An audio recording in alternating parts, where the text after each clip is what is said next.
again. I show lost track of time. Do ask me how I do. I can't say I'm doing fine. My world is topsy-turvy. Everything is upside down. It's no use explaining. Got to come see what's going on. You gotta come back home. Yeah, man, I ain't Nancy now. I represent for 103.5 The Beat.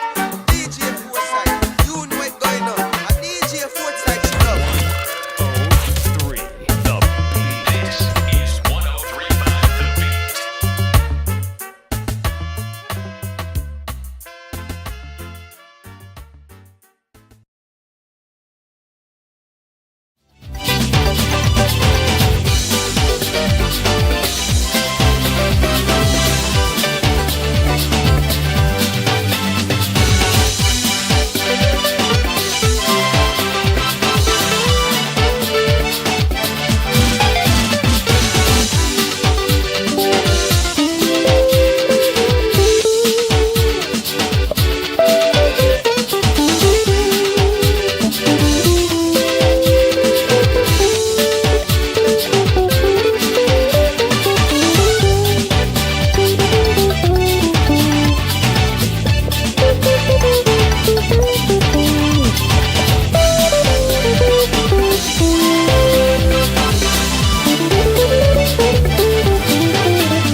It got to be over in that yacht. She got over in that yacht, over in that yacht. All my friends they call me a shot. Over in that yacht. Tonight, government acquires shares in the Grand Bahama Power Company. The results, lower bills for residents. Also, there's been some new developments concerning the Grand Lucayan Resort. And later, a legal move undertaken to halt the general elections. Eyewitness News starts now. Good evening, everyone. I'm Janaea Noel. Thanks so much for joining us. We begin with breaking news tonight. New concerns regarding the general election being raised at this hour. Members of the Free National Movement holding a protest at the Royal Bahamas Police headquarters on East Street. Eyewitness News understands that some of the ballot boxes for the upcoming general election are being moved from headquarters to the Parliamentary Registration Department. Our Linton Ritchie Jr. live tonight with the latest on this. Linton?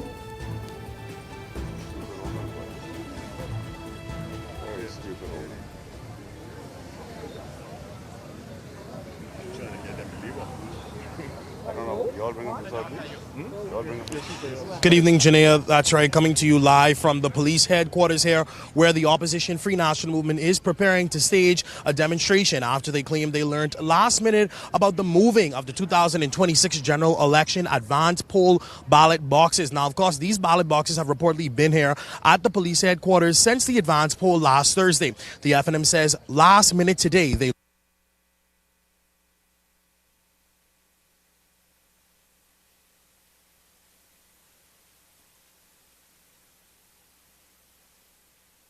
We appear to be having some technical difficulty with Linton there. We'll check back with him later on in this broadcast. But what we can tell you is that the Free National Movement, they're raising concerns over the removal of those ballot boxes to the Parliamentary Registration Department. Earlier, the FNM chairman, Dr. Dwayne Sands, he spoke to the concerns being raised over the entire election process, calling it into question and also continuing to call for answers. Now, as our news team situates themselves at police headquarters, we are getting clarity at this hour from the Parliamentary Registration Commissioner, Harrison Thompson, on why these ballot boxes are being removed.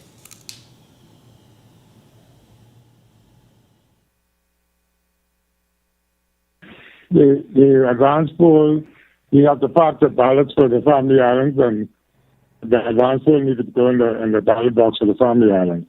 You're not moving the New Providence ballot boxes. We're staying at the police headquarters for now until the election, but the family island boxes have been moved so that we could continue to pack the family island boxes to go to the family islands. When will they be shipped out? They start to be shipped out tomorrow, God willing. Well, as you heard, the removal of those boxes are to facilitate the election process scheduled for next week, Tuesday, at the polls in the Family Islands. That, according to Harrison Thompson, we'll be waiting on standby for more concerns from the Free National Movement over at police headquarters. But moving on to some other news tonight, it was an historic day in Grand Bahama as residents can now expect up to a 37% decrease in their power bills as early as the next billing cycle. This, according to Prime Minister Philip Davis, who signed the dotted line completing the highly scrutinized Grand Bahama Power Company acquisition.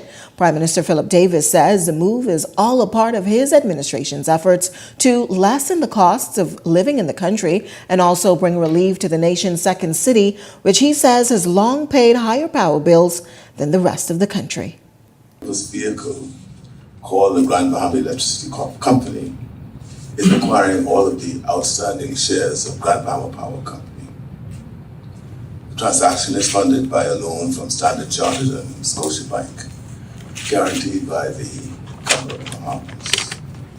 This decision was made with a clear purpose: to bring down the cost of electricity for the people of Grand Bahama and place this island inside our national energy strategy. Grand Bahama Power Company will adopt the tariff schedule for services provided to customers in Grand Bahama. And you have heard that adoption could result in savings of an average of 37% savings in your electricity costs. Now, under a new uniform tariff rate, residents in Grand Bahama will now pay the same for electricity as others across the country. This, as some call the move, a political one as the country sits in the face of a next general election. Prime Minister Davis, however, insisted that governance does not stop because an election has been called, adding that the plan was in place for a long time, but only just materialized. Quite a while. All right, the process just happened to be ending now. Should we abandon it? Then we're going to be able to bring relief to people of Grand Bahama if needed. And I have something else to say, but I was able to bring relief now, and I have nothing to defend other than to say I'm bringing relief to.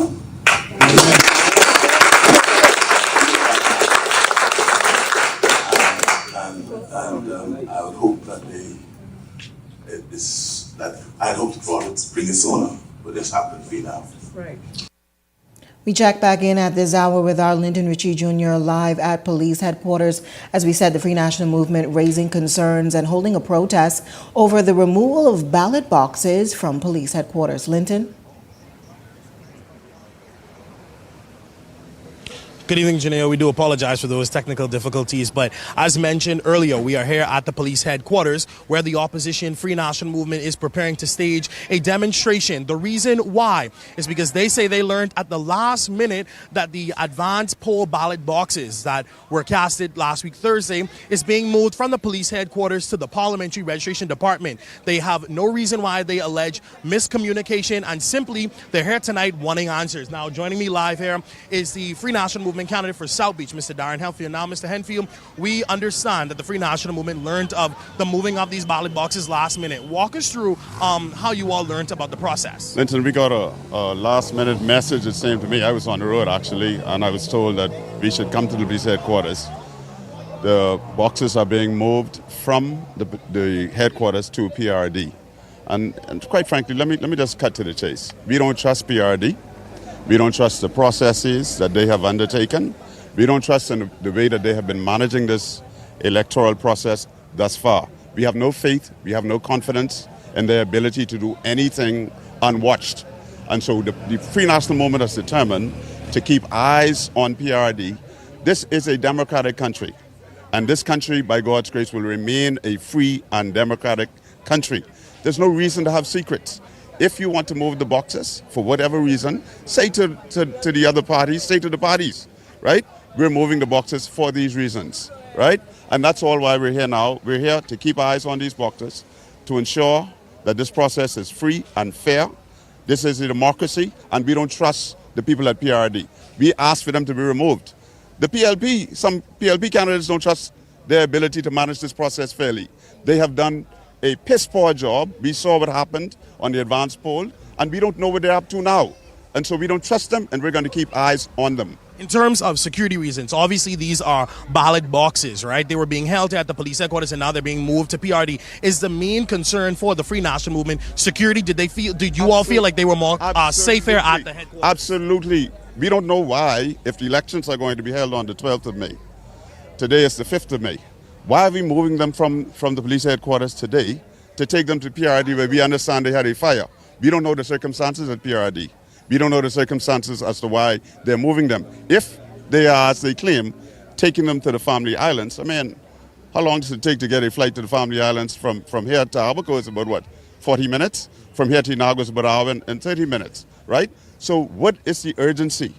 Why have you not called in all of the agents, all of the parties concerned, and explained to them, communicate to us. Communicate to us, this is what is going on, and these are the reasons why.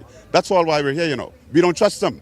And so we're here, and we're going to keep eyes on them every step of the way. They will not derail the Bahamas people's intention to remove this government from office. And we believe that is their intention, and we are here to support that intention. So if the plan is for them to just move the Family Island boxes, what will it take for you all to feel comfortable if they just move the Family Island ballot boxes? Well, firstly, we have people here from all over New Providence. We have candidates, and we have those agents that signed the boxes on the night of the advance poll, right? Yes, so if they were moving Family Island boxes, would it not have been wise to bring those agents from the Family Islands who signed those boxes if they're not here, so that they could verify that the boxes are untampered with, that everything is in order? And that's why we're here, We're here so that our agents who saw those boxes on the night, put their John Henrys on those boxes, will be able to verify that they've not been tampered with, that we will keep eyes on them when they move them in the city, from here to PRD or wherever else they want to move them, and that's why we're here. And so we don't trust them. We fear that they are up to no good. We don't trust them. Listen. I looked at our register today, right, with my campaign manager, and quickly realized that people that were on the previous register, just the one before this last one that they gave us, are missing from the register. We have serious concerns. We don't know what's going on at PRD, but we ask the government, please, for the love of Christ, go in and fix the PRD. We asked the Minister of National Security, Wayne Monroe, go in and fix the PRD. Restore confidence in the process. Restore confidence in the process. That is all we're asking. Thank you, Mr. Enfield. Well, Janae, you heard here from the Free National Movement candidate for South Beach, Mr. Darren Henfield. The FNM is raising massive concerns here following the announcement that these ballot boxes will be moved from the police headquarters over to PRD now. If my camera would just pan, you can see that the street is beginning to flood with Free National Movement supporters and candidates as they wait their answers. But I can tell you at this moment that moments before we went up on this live broadcast, the Free National Movement chairman, Dr. Dwayne Sands, and one of the FNM legal representatives went beyond the police headquarters gates to speak with authorities and possibly parliamentary registration department representatives. But we will be standing out here, standing by, awaiting more details. But for this moment, sending it back to you at the desk, Janelle. Thanks so much, Arlington Ritchie Jr. joining us live tonight from police headquarters. As we said, we did have an opportunity to speak with the Parliamentary Commissioner, Harrison Thompson, who defended the move and the removal of those ballot boxes from police headquarters to the Parliamentary Registration Department. And he informed us that this was necessary to have those boxes packed and deployed to the respective family islands. Of course, it's a story we will continue to follow. Well, back onto news from Grand Bahama tonight. Some developments taking place surrounding the future of the Grand Lucayan property as Grand Bahama continues to position itself for economic revitalization. Our Laurencia Smith joining me live in studio tonight with the latest. Laurencia? That's right, Janaea. There appears to be light at the end of the tunnel for the Grand Lucayan redevelopment project, with the investment director confirming to a local broadcasting station that the Hilton Hotel Resort brand is now set to make its way to the second city. The long-awaited move now breathes new life into the Grand Lucayan Resort. And Janaea, as you know, the property has long stood as the center of efforts to revitalize tourism in Freeport. And we have reaction coming in from the business community. Grand Bahama Chamber of Commerce News President Ralph R. Hebron says the chamber welcomes the development and describes it as a positive step for investment confidence and the economic growth on the island. Well-known international brand has decided to move and invest in Grand Bahama, which shows their confidence in the Grand Bahamian people and the ability of Grand Bahama to be a thriving tourist market. We see this in Grand Bahama as a shot in the arm for tourism on the island. The project is expected to deliver about 550 new hotel rooms, forming the core of a $7 million redevelopment of the Grand Lucayan Resort.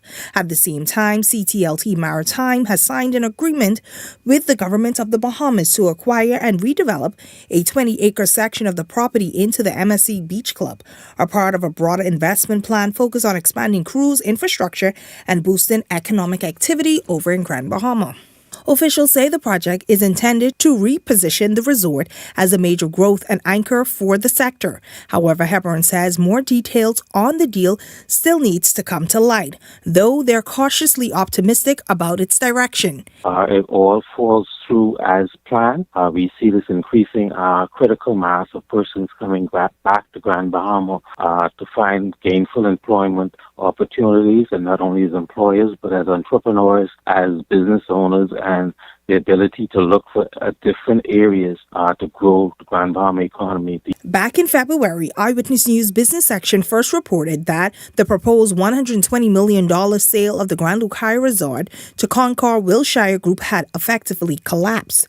Under the original plan back in May of 2025, the property was set to be transformed into a multi-brand resort, complete with a cruise-related attractions and key partnerships. Then, in March of 2026, the hotel workers received their final severance payouts, marking another turning point in the property's uncertain transition. The chamber chief sends this message to all those involved in the project. What we would like to see is more involvement of the overall stakeholders in Grand Bahama, more consultation, more involvement and information coming forth so people can prepare themselves. Because what we're trying to do in the Chamber of Commerce is ensure that the populace on Grand Bahama is adequately prepared and ready to be available to engage in any new investments coming to the island. Now, with just 1 week to go before voters head to the polls, attention is now turning to what lies ahead for the country. And now the question remains about how the incoming government of the day will manage the affairs of the second city.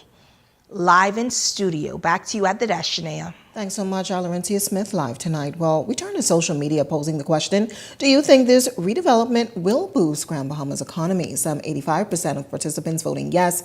It's expected to create jobs and revive the island. 7% voted no. Similar projects have failed before, while some 6% voted that it will help, but not as much as expected. 2% said that they were unsure. Be sure to continue to participate in our daily digital polls as your voice matters. Well, in news from the courts tonight, a Supreme Court jury heard testimony that police allegedly found a man naked inside a vehicle with a 15-year-old girl along the Bahamas Boulevard. Trayon Carey is on trial before Justice Wilhelmina Archer-Minnis on charges of unlawful sexual intercourse. Prosecutors allege that shortly after 10 a.m. on April 2nd in 2024, a police motorcyclist noticed a Hyundai Creta parked along the roadside, appearing to be moving up and down. The court heard that the officer approached the vehicle, ordered the occupants outside, allegedly finding Curry distressing himself while the teenage girl was under blankets in the back seat. Curry, who is on bail, has denied the allegations. A story we are continuing to follow. Back here in New Providence, firefighters battling a fierce blaze at a business establishment on East Street Tuesday. Our Rebecca Bain on the scene. She has the latest details in this report. Man saying the fire, call 911, call 911, and I was like, oh my God, what happened? Thick clouds of smoke filled the air along East Street South as a fire ripped through the yard of Stewart's Bus Service. The business sits in one of the busiest sections of East Street, surrounded by multiple establishments. Talisha Nonord, an employee at a convenience store directly across the street, said she feared the blaze would quickly spread to the store's doorstep. It was a little small fire. It wasn't that big, of course. But when I came in to sort myself out, I came back outside and the fire was very huge. The fire not only choked the air with smoke, but also caused major traffic congestion as motorists struggled to navigate the area during an already busy period. Fire services worked to direct traffic while crews fought to contain the blaze. Fire service received information about a fire near Markham Road and East Street.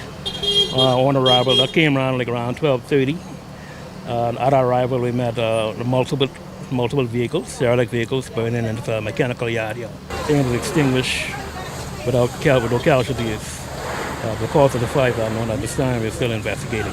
The business is also near the headquarters of Free National Movement Bamboo Town candidate Dr. Dwayne Sands. In a statement, Dr. Sands said his headquarters remains safe and fully intact, adding that his team is closely monitoring the situation. Meanwhile, last year, similar fires engulfed several scrap yards across New Providence, and despite the swift response from officials in this instance, the North says stronger regulations are needed for businesses in this industry. The smoke, especially for me, I cannot take it. I have sinus and it is not very good. It is not very nice, and I had to stay inside. It can impact the environment, especially the people who's living nearby. The lady ran out. Her daughter called on the phone and said, there's a fire close home. She had to call her mommy to come out the house. Her mommy come out bare feet, and she grabbed everything, her passport, everything, and I was like, oh my gosh. As you can imagine, with derelict vehicles gathered this close, the spread of the fire was imminent. According to the business owner, only 8 vehicles were destroyed, leaving behind charred remains. And despite the loss, he says he remains optimistic. Rebecca Bain, Eyewitness News. Meantime, police are investigating a structural fire that damaged a home and destroyed a vehicle on Imperial Park on Monday. Shortly after 10 p.m., fire services responded to a blaze at a residence on Inspiration Road, where they found a single-story home and a nearby yellow Corvette engulfed in flames. Firefighters quickly extinguished the blaze. However, the southern section of the home sustained extensive heat damage while the vehicle was completely destroyed. A 40-year-old man suffered minor burns to his right forearm and lower left leg. He was treated at the scene by emergency medical services, but declined hospital treatment. The cause of this fire remains under active investigation.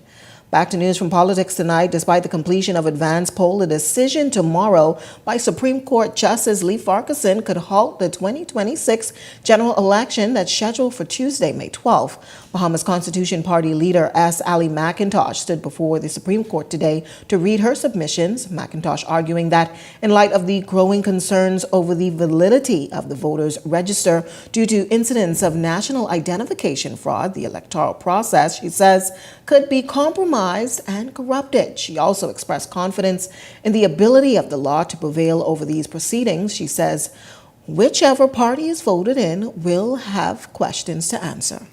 Forensic auditing, an independent investigation. We will still call for that investigation. We have asked the court to order that the monarch be informed, advised regarding the matter that is transpiring in the country, the concerns regarding infiltration of foreigners in the election process, and that a commission of inquiry be enacted or appointed in order for those matters to go forward. So whatever government is sitting, especially if it is this present government is re-elected, they're going to face a commission of inquiry. McIntosh has been advocating for some time to halt this elections, first opting to protest the 2026 election by not nominating under her political organization's banner. Now before the court in an attempt to halt the proceedings, McIntosh was asked by Eyewitness News whether she was hopeful for a favorable result, particularly considering that the advanced poll has already been completed. If it's a law, if it's a constitution, statutory law that needs to establish certain precedents, it needs to be tried. And we thought, and we were encouraged over and over. People have called us from all over the country. In fact, beyond the country, we've had people call and saying, let's finish this. Let's make sure that the law is tested. And let's see, this is an historic, just to bring it before the court, it has never been, I believe that the precedence has never been where an election was stopped in the Commonwealth of the Bahamas. So based on whatever happens with the justice and what he rules tomorrow, this will be an historic case. Well, with just 1 week until the country's general election is scheduled, a team of international observers from the Commonwealth, they've officially arrived here in the Bahamas, led by former Prime Minister of Jamaica, Bruce Golding. The group says its mission is to address the credibility, transparency, and fairness of the electoral process in line with democratic standards. Observers will meet with key stakeholders, including election officials, political parties, civil society, security forces, and also the media, before deploying across the country on polling day. The Commonwealth says it will independently evaluate the voting process and issue a preliminary statement shortly after the polls close, followed by a final report with recommendations. General elections in the Bahamas, as we said, are set for next week, May 12th, with all 41 seats in the House of Assembly up for grabs tonight. Well, the government pushing back after a report claimed it was moving to wipe out more than $30 million in debt owed to the Bank of the Bahamas by former Cabinet Minister Leslie Miller. The report published by the Tribune today suggested the Davis administration was advancing a settlement tied to the long-running summer winds matter. But Director of Communications Latrey Ramming says no such agreement has been reached. In a statement, Ramming said that the Office of the Attorney General, they're relying on legal advice, which found that government leases connected to the summer winds development were valid and enforceable, and that the government itself may have breached their contract. Officials say they will continue to be guided by law tonight. Well, the Progressive Liberal Party taking their mission to secure the 2026 general election to Eleuthera. Party supporters gathering at this hour to hear from candidates in the race for the Eleuthera seats and their colleagues. Our Jose Etienne is live from Eleuthera tonight with the latest. Jose? Well, Janaea, I'm here live in Central and South Eleuthera, as you've stated. To be exact, I'm at the Longley Newberry Park in Savannah Sound. I'm told this is really central Eleuthera, and as you said, this is where the governing PLP is bringing its Trues Progress rally on this family island to make its case to voters here. Now, of course, this comes as government is continuing to put forth this relentless and aggressive island hopping campaign, bringing its message to the voters. It comes on the heels of government being in San Salvador, Bimini, North Andros, Abaco, and other islands. And so to bring it back here in Eleuthera, Janaea, I'm going to get out of the way for a moment. You'll see behind me that the place has yet to be crowded. Yeah, the park has yet to be crowded. There are some supporters on the grounds already. Preparations still being made to facilitate and accommodate this rally tonight.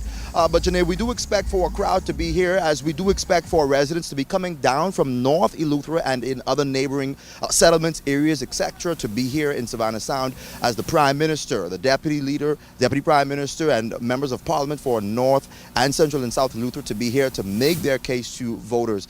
And so, Janaea, we're talking about an island that has seen significant and tremendous growth in tourism and advancement in infrastructural upgrades. And it's important for us to mention that because it is expected that the government, the Davis administration, is going to make its case to the electorate, to voters here, based on those infrastructural advancements, the uptick in tourism activity. For example, Janaea, we were here several months ago when the government officially broke ground for the Ritz-Carlton Hotel, a major development that's being built in Central and South Eleuthera. Of course, we do know about Jacks Bay and other developments. Of course, we were here with Bahamas Striping Group of companies weeks back. Of course, they have a public-private partnership with the Davis administration to carry out an extensive roadworks exercise, and we've seen some significant progress there. And so, Janaea, it is expected that government make mention of those things to convince the electorate that they will be choosing progress if they were to stick with the PLP. We do know and so for now, Janaea, we're going to be sending it back to you, but as soon as things ramp up, we'll be back to give you a better look of what's happening. For now, sending it back to you, Janaea. I'm Jose Edian, live in Eleuthera. So much, Jose. Well, we've added another access point to make sure that you're up to date with the latest news. Follow the Eyewitness News WhatsApp channel, scan that QR code on your screen, or visit our social media pages for a direct link. While you're there, don't forget to follow Eyewitness News on Instagram and Facebook. If you've got a news tip or if you've seen news in the making, call the Eye on News hotline 397-6397. We also invite you to send your letters to the editor for publication on all of our social media platforms, Eyewitness News Bahamas at gmail.com. And if you're watching on our Facebook or YouTube page, share your thoughts about today's stories in the comments section. We want to hear from you. We're just getting started in Eyewitness News, but when we come back, two major parties ramping up their election countdown festivities with major rallies happening in the capital and Family Islands. We've got a recap after this break, and later tonight, a multi-million-dollar industrial agreement signed to benefit airport workers. We've got more on that right after this break. Vibes is resilience in motion. So even when things go out of sync, we do what it takes to bring the vibes back. At VTC, we understand your vibes because we live it. That's why we are dedicated to building a network as resilient as you, with a team of familiar faces working every day to keep you on beat. You are at the heart of everything we do. Our commitment is to keep your vibes flowing, no matter what. We're expanding opportunities by investing in our people. Opportunities like Upskill Bahamas. We created our first national apprenticeship program. We're promoting Bahamian ownership in tourism. We're supporting Bahamian athletes. Our first national youth guard. We're building new roads and airports across the Family Island. The world will keep changing, but so will we. And we're just getting started. Captain Cash & Go viral videos have shown you using what is said to be super speed to deliver cash to citizens around the world. Can you explain this? Those people are simply taking advantage of Cash & Go's Cash Now money lending service, our easy-to-use money lending portal. How does it work? Well, you simply enter your information along with a recent payslip, a picture of your ID, and then select your loan amount and the repayment term. We review it as soon as possible. And then once approved, we could have your cash delivered to your mobile wallet, or we could send it directly to a bank of your choosing. Any more questions? No. Thanks, Cash & Go, man. It's Captain Cash & Go. The week moves fast. Move smart with KFC. Monday, start with crunchy deals. Tuesday, you already know it's crazy. Wednesday, keep it under $10. Thursday, the Kentucky Crunch for $7.50. Friday, the meal deal for $9.85. Saturday night, we got you covered. And Sunday, no stove today. The fill-up box feeds the family. Outsmart the week with KFC. The F&M can't agree on anything except attacking everything started by the PLP. Now he's calling for a reset, but it's stop, review, and cancel again. New airports, school breakfast, upskill, the National Youth Guard, energy reforms. This crew would roll back progress. The FNM, not strong enough to lead us forward, but petty enough to drag us back. This segment of Eyewitness News is brought to you by EV Motors Fleet Sales Division. For 2026 commercial vehicles, call 821-2403 today. Welcome back. Here's a look at your Eyewitness News gas tracker. $6.58 at Esso. Ruby's coming in at $6.64. Shell the highest tonight, $6.67. Welcome back. You're watching Eyewitness News. Well, the Free National Movement continuing its political push, taking its message directly to voters in the Berry Islands. Our Laurencia Smith has the details. 1 week. That's all that stands between voters and Decision Day. As the countdown to May 12th tightens, the Free National Movement is pushing hard to take its message of working for you and not a few straight to the Berry Islands as the campaign hit overload. Party leader Michael Pintard with a direct appeal to undecided voters. That have enough support that they can form a government. So don't waste your time with a third party or an independent. They can't win. A vote for COI or a vote for an independent is a vote for the PLP. So this is no time to sit this one out. When you sit down, some crooked fellas stand up and win. We need you to vote. There's a new seat in the race. The Berry Islands and Bimini now combine into a single constituency, reshaping the election map, setting up a four-way race. The F&M's Carlton Bolag, the PLP's Randy Roll, Hyman Roll of the Coalition of Independents, and an independent candidate, Paul Roll. Bolag, who once served in the lower chamber in 2017 to 2021 for the North Andros and the Berry Islands, questioned the progress in which he claims the PLP boasts about. Why? Because while your light bills goes up, while your grocery bill goes up, while you, the people in the Berry Islands, fishing permit goes up, then you tell me, who is in this country really is feeling the effect from what they're saying?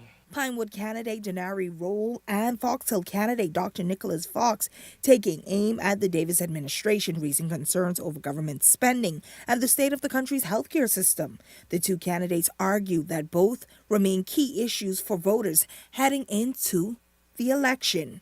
$5.2 million on independence celebration parties. And guess what? They refuse to tell us how that money was spent. Hear me carefully. The state of healthcare in our country, after 4.5 years of this PLP government, is a national emergency. The party's next rallies is set for Wednesday in Bimini and here in the capital at the Old Carnival Grounds. Laurencia Smith, Eyewitness News. Well, Prime Minister Philip Davis is sharpening his campaign message ahead of Election Day. He's warning voters against a return to the opposition as both major parties make their final push for support across the country. Linton Ritchie Jr. has the details tonight. Prime Minister Philip Davis warning voters against what he calls a risky return to the Free National Movement, saying now is not the time to take a chance. I don't think they're fit for politics. We can't have some scrap gang party in government trying to beat up the Bahamian people every time a voice is raised at them. They have a collection of people with what I call a serious anger management issues. Davis also pointing to international attention on the campaign, blaming the opposition for what he says is negative coverage, putting the country under a microscope. Last week, articles by TMZ highlighted a viral confrontation involving F&M candidate Rick Fox and another story questioning what it described as a, quote, fake apology. The Prime Minister maintaining his party is offering, quote, serious people with that message front and center at Monday night's Rally for Progress featuring Southwestern candidates. Newcomers backing that message, calling this a critical moment and saying they are ready to serve if elected. You are safer with Ray. We need leadership that can move our country forward. I believe the Bahamas needs steadiness. I believe the Bahamas needs to keep moving. Incumbents also defending their record, pointing to community improvements as reason voters should support them at the polls. Several roads have been paved, with more to come. Potholes are being filled. Over 600 fresh vegetable bags. 50,000 meals. We supported over 345 seniors. We awarded 14 scholarships. We renovated parks, installed CCTV cameras. And with just 1 week left before Election Day, cabinet ministers, including Keith Bell and Michael Darville, say their work is far from finished and requires more time. Pinecrest 2, 200 more homes coming. 36 more units are coming in Renaissance, and 78 more units are coming in our inner city communities. Expanded NHI drug coverage for the poor. A 24-hour mental health and suicide prevention line. Health insurance for all public servants, including contract workers. The governing party now taking that message to the Family Islands with a rally set for Eleuthera as they continue their final push for voter support. Linton Ritchie Jr., Eyewitness News. Thanks, Linton. Well, we understand that things have intensified at police headquarters where our Linton Ritchie Jr. is standing by. We understand that police have since barricaded that area, that entrance to police headquarters on East Street, with the Free National Movement and Coalition of Independence members now joining in their demand for answers from police and parliamentary officials. We understand that Linton Ritchie, he is getting situated at this hour to bring us the details and how things are quickly turning around at the police headquarters in East Street. From the live video that you can see, the crowd is now swelling. We see lots of officers in khaki uniforms, senior officers now coming out. If we can study this shot to be able to see more of what is happening on the ground at police headquarters as our Linton Ritchie Jr. is standing by live tonight. But as we wait to get to that, Central Bank Governor John Roll, during the first quarterly economic review of 2026, addressed concerns surrounding the country's economic state during the current election season. The next quarterly review will come after the next government is elected and after the next budget communication by a new government. But does the possibility of a new government pose a threat to the progress of the economy?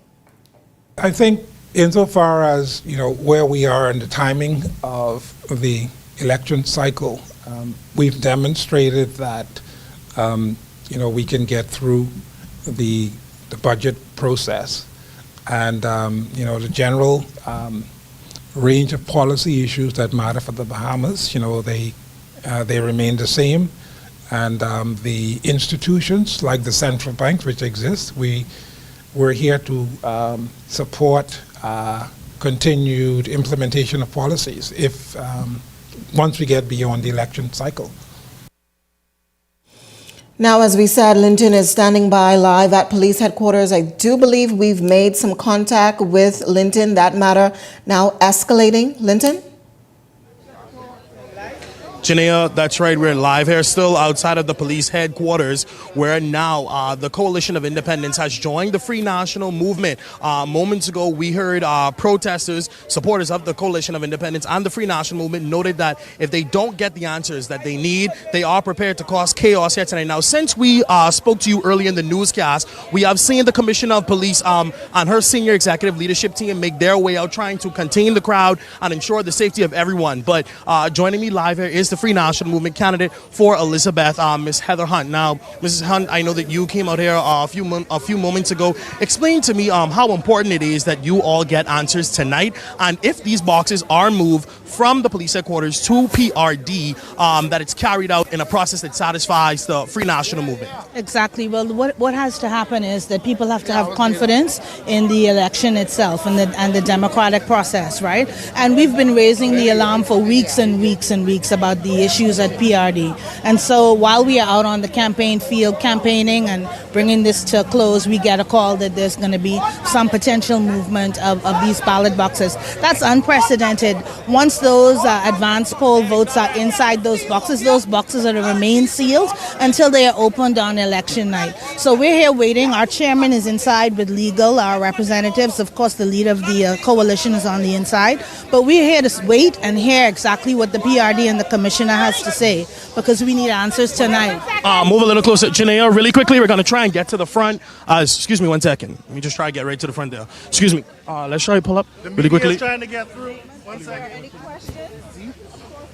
Will be direct, and I do believe they should not need any questions. Once they're finished, the parliamentary commissioner will be here, and if he has to answer a question, he will do so. All right? So, Mr. Sands, please. Good evening, everybody. Tonight we witnessed something that probably has never happened in the history of politics in the Bahamas, where the sun, the moon, and the stars aligned. We actually have agreement with the PLP, the FNM, the COI, and the Parliamentary Registration Department. We have discussed the situation that caused us all to be here tonight. And while we are satisfied that it was not intended to create this level of confusion, it's been accepted that there has been some confusion. So what we have agreed to do is that the boxes will not be moved tonight.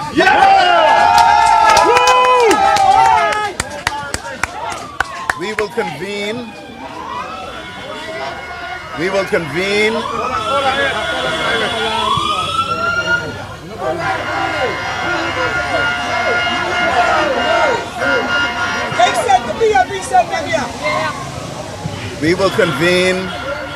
a special session of the parties with the Parliamentary Registration Department at the Parliamentary Registration Department on Tolling Williams Darling Highway, and we will go through the logistics of the movement. Only the boxes for the family islands have to be prepared in order to be moved to the family islands. And so we will go to the Parliamentary Registration Department, we will inspect the security of the votes. A determination will be made as to what time the boxes will be moved in the morning, who will be asked to accompany them, what procedures will be put in place to ensure the integrity of those boxes. And that will take place this evening at 8:15 at PRD. Now, no, there's no need to create this situation at PRD.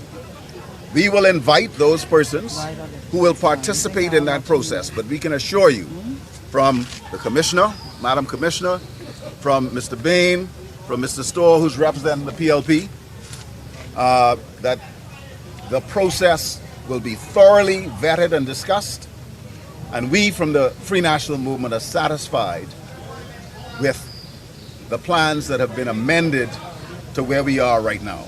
Mr. Bain? Good evening, everybody. As you know, we never agreed to the boxes being held here. We preferred for the boxes to be held at the PRD. That's what we were promised that would happen, and it did not work out that way. Without any notice, they just decided to bring it here. We did not get any real advance notice that they were going to move the boxes today. The FNM said they were called at around 3 o'clock, and we were, I believe we were called after that, that they were moving boxes. I think it's the disorganization that is frustrating everyone and causing this kind of chaos. And we expect the PRD moving forward to communicate with all parties. I appreciate the parties for standing together on this. We decided that the boxes will not be moved tonight. We will inspect where the boxes are going to make sure that it is safe, and then we will authorize whether it can be held there. We still do not know the logistics, and we're not given the logistics of how it's going to be moved, but we will, I guess, do that this evening at 8:15 p.m. And so we will be there. San said he doesn't want the FNMs to be there. My COI people will be there on behalf of the Bahamian people. Thank you. There's no reason for us not to be there. But wherever something is going on, we need to watch and keep our watchful eyes on this. I want to thank the police for their professionalism and everyone for coming to this agreement. Moving forward, I want you to know that we expect them to communicate with us and get our permission before they do anything, because we are the stakeholders.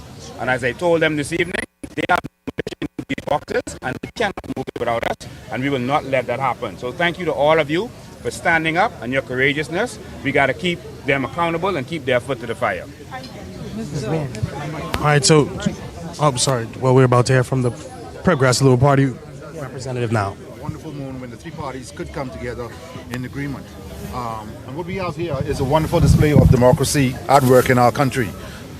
The PRD has spoken with us. We have conformed to a new plan that all the parties have agreed on. We will live up to that and make sure that everything is done orderly going forward, and that there's agreement between the three parties to make sure that the integrity of this process continues to be secure. Thank you. Thank you very much. So you just heard from... All right, so Janelle, you all just heard from representatives from the Free National Movement, the Coalition of Independents, and the Progressive Liberal Party. According to the Free National Movement chairman, Dr. Dwayne Sands, they have just made an agreement that the ballot boxes will not be moved from the police headquarters tonight as originally planned. They will stay here, but they did mention that all parties will meet at the Parliamentary Registration Department tonight at approximately 8:20 p.m., which is very soon. Now, of course, as you can see, that they are now clearing the way. They are saying that everybody can leave. They can go back across the street. But, of course, we will be standing by just to ensure that this process doesn't take a turn. As you can see, it's a very live environment. So we will be standing by, and if anything happens, of course, you can come back to us. But reporting live from the police headquarters, I'm Linton Ritchie Jr., sending it back to you at the desk, Janelle. Thanks so much, Linton. Some visual issues there, but we were able to hear from those three officials from the respective parties that now an agreement has been made to have those boxes removed to tomorrow. So it appears as if a simple conversation could have solved that challenge tonight. We take you now to our weekly feature from BPL, Keeping Current.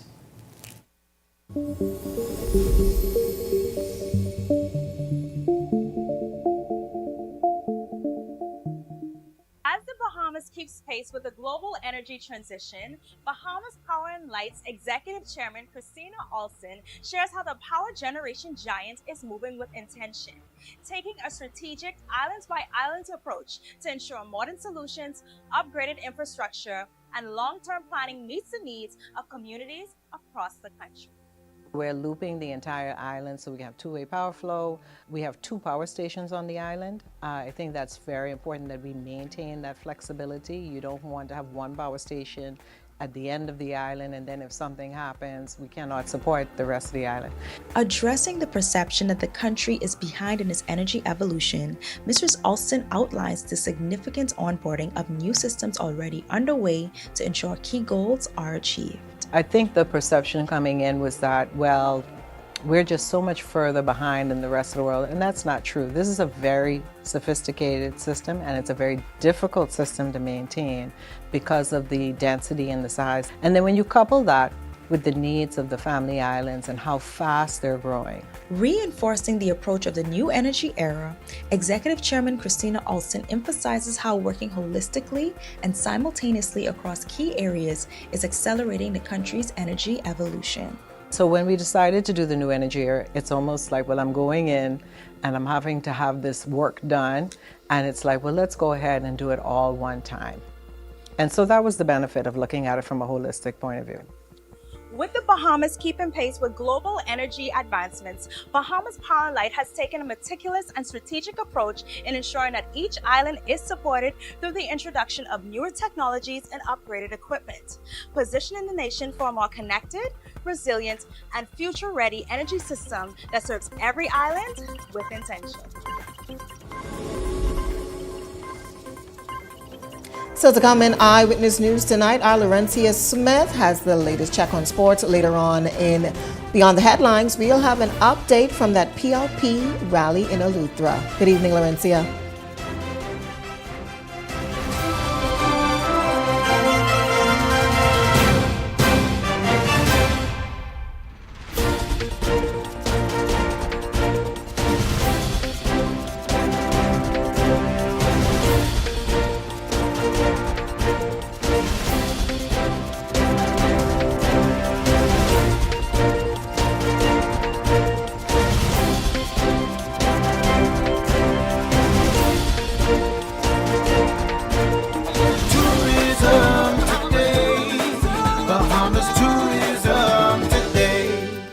founder and creative director of The Duchess, Loretta Thomas, showed us the inspiration behind this unique afternoon tea and dining salon. When I think of The Duchess, I think of elegance, but I also think of excellence.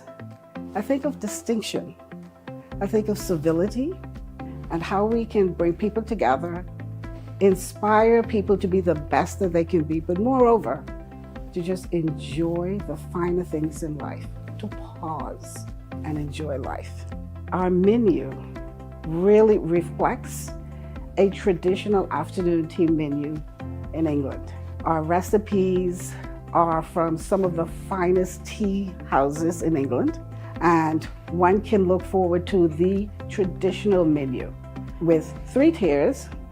The lower tiers being savory, be the most decadent sandwiches, finger sandwiches, delicate and delicious. The middle tier, of course, scones. We're very proud of our scones because they are the traditional English scones. So that's the middle tier, served with traditional clotted cream and jam. And we do make our own clotted cream. Takes 12 hours, but it's certainly worth the decadence. And the upper tier, of course, pure decadence. It's called the pudding course or pastry course.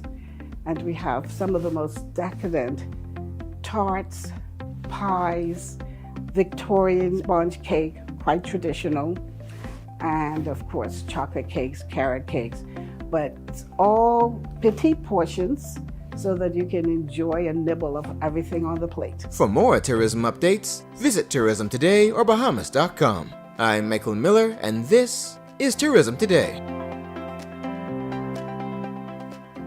Every job I've had, I've learned something invaluable. When I was in construction, my brother made us look for the screws and the nails in the dirt because your job could be held up if you ran out of nails. One of the sayings was, if you have time to lean, you have time to clean. You are always on the clock. The F&M knows a strong economy means better jobs, more money in people's pocket, and a real comeback. And our team will work every day to make it happen. As a healthcare professional, you dedicate your life to caring for others. But even with the best care, legal challenges can arise. Protect your practice and your peace of mind with medical malpractice insurance from Star General. At Star General, we've partnered with Lloyd's of London to bring you comprehensive professional liability insurance designed specifically for those consulting or practicing privately. Visit our website today so you can focus on what you do best, caring for your patients while we take care of the rest. Star General, insurance made simple. Life moves fast, and the best moments happen when you get more from every connection. Boy, life come true, eh? Appreciate it. When your world is connected, more convenience comes naturally, so you can keep moving with more freedom and less interruption. From real-time updates to everyday essentials, you stay more in sync with life. Because when time matters, more reliability keeps you one step ahead. From home to work and everywhere life takes you, our network is built for more. Yes, we got everything secured in the cloud. Driven by a network built for today and designed to deliver more possibilities tomorrow. Oh, how we getting ya? Where entertainment is more immersive. Who's again? Hey, watching the game. And real-life moments come with more access instantly. This is connectivity that feels out of this world. Join the family and experience more. It's good to be alive. We're expanding opportunities by investing in our people. Opportunities like Upskill Bahamas. We created our first national apprenticeship program. We're promoting Bahamian ownership in tourism. We're supporting Bahamian athletes. Our first National Youth Guard. We're building new roads and airports across the Family Island. The world will keep changing, but so will we. And we're just getting started.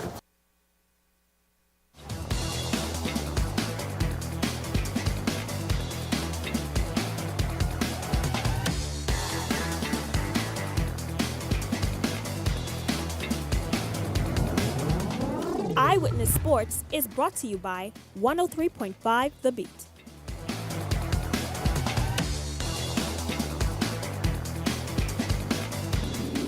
Welcome to another edition of Eyewitness Sports. I'm Laurencia Smith. Thanks for joining us. Kicking things off in sports tonight, we're on the baseball diamond with Jazz Chisholm Jr. Jazz Chisholm Jr. and the New York Yankees are continuing a strong run, extending their win streak to 4 games with a commanding sweep over Baltimore at Yankee Stadium in the Bronx.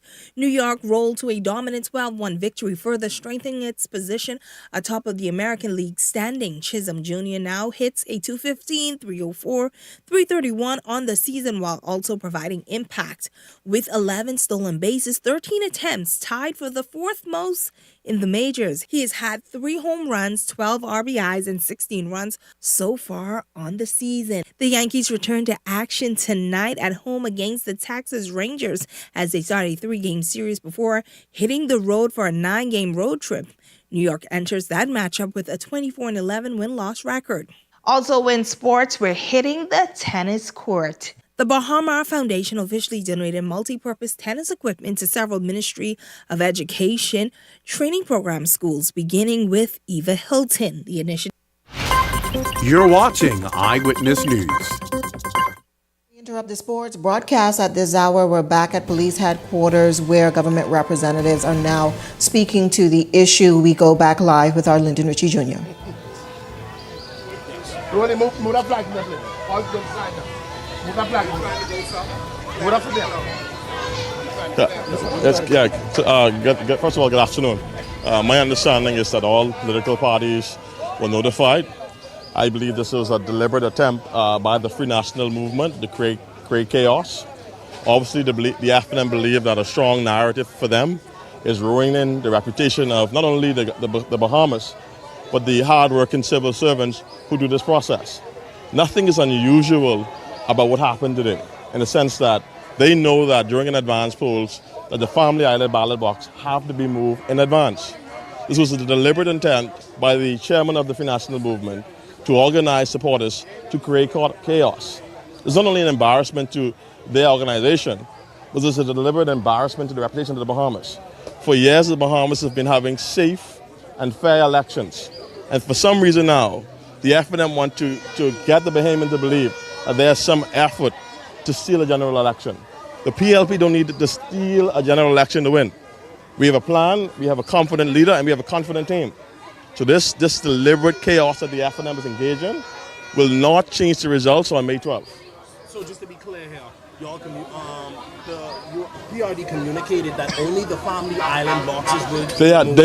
They had a clear communication. I spoken to the legal team of the Progressive Party. They had a clear understanding as to what was supposed to transpire today. The FNM has no interest in a clear understanding. The FNM is interested in creating a deliberate effort to create chaos. The FNM political strategy is to create political chaos ahead of the general elections. They believe, they being the Free National Movement, believe that if they could get people to see that this is a chaotic political process, that is somehow politically advantageous to them. They ain't interested in having a plan. They ain't interested in trying to convince PLPs, convince the Bahamian people as why they should be voted for. This was a deliberate exercise by the chairman of the Free National Movement to mobilize his supporters to create chaos.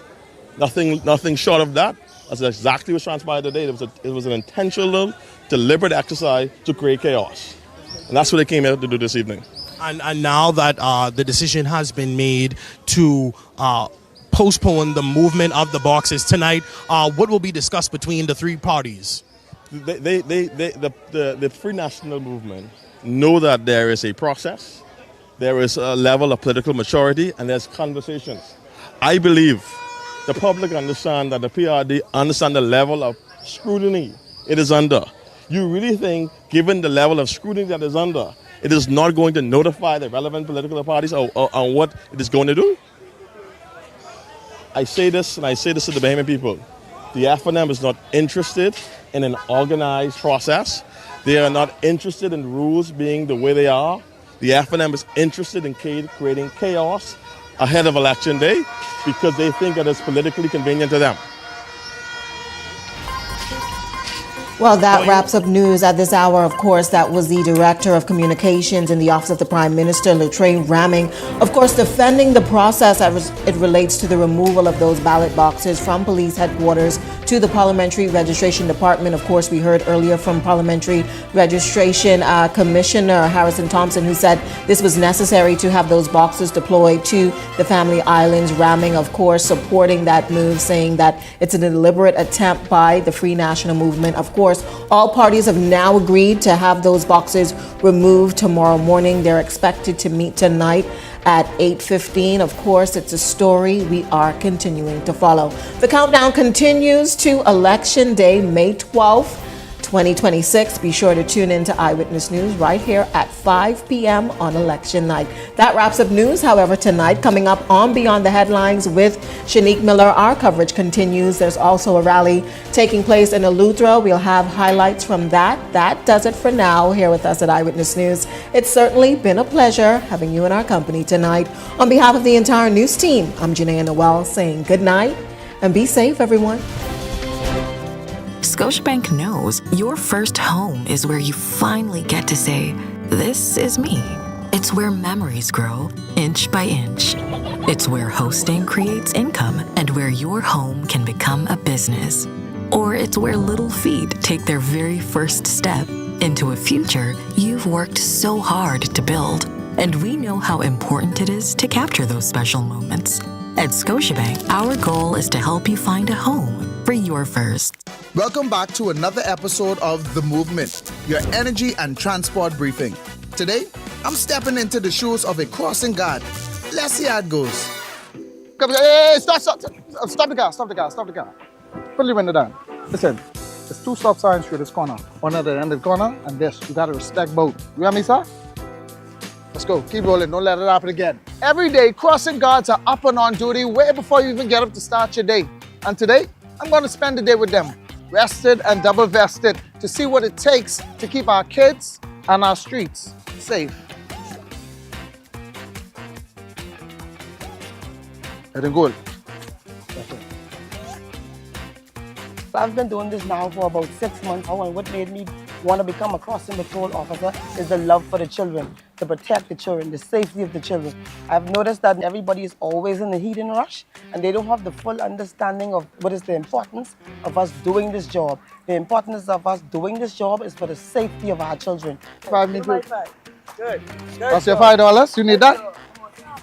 I have kids of my own, and they're very grown, so to come back out here and help these children along the way and be a mentor, to be somebody that inspires the children is very, very rewarding for me. As a crossing patrol officer, one of the most important things that you need to know, and that is paramount, is that our kids come first. And the ultimate goal, once again, is the safety of our kids in crossing our streets. Early in the morning, you have high traffic. We gotta go. Let's go, we gotta go. The most difficult part is being able to create a gap within the traffic so that we can safely navigate our kids across the streets. Driver, please stop your car. You're trying to see the kids cross from there and far. Driver, when you see this, then stop. Because if you don't stop, then your car could drop in a pothole. And like you say, see, I tell you slow down because the children got to get in the schoolyard. The F&M can't agree on anything except attacking everything started by the PLP. Now he's calling for a reset, but it's stop, review, and cancel again. New airports, school breakfast, upskill, the National Youth Guard, energy reforms. This crew would roll back progress. The F&M, not strong enough to lead us forward, but petty enough to drag us back.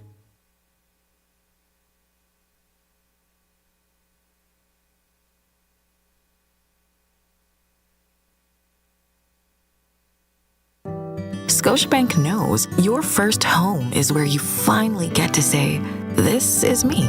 It's where memories grow inch by inch. It's where hosting creates income and where your home can become a business.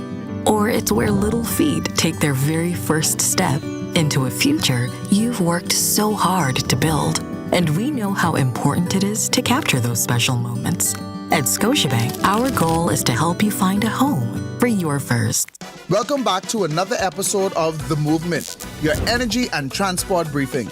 Today, I'm stepping into the shoes of a crossing guard. Let's see how it goes. Hey, stop the car. Put the window down. Listen, There's two stop signs through this corner. One at the end of the corner and this. You gotta respect both. You hear me, sir? Let's go. Keep rolling. Don't let it happen again. Every day, crossing guards are up and on duty way before you even get up to start your day. And today, I'm going to spend the day with them, rested and double vested, to see what it takes to keep our kids and our streets safe.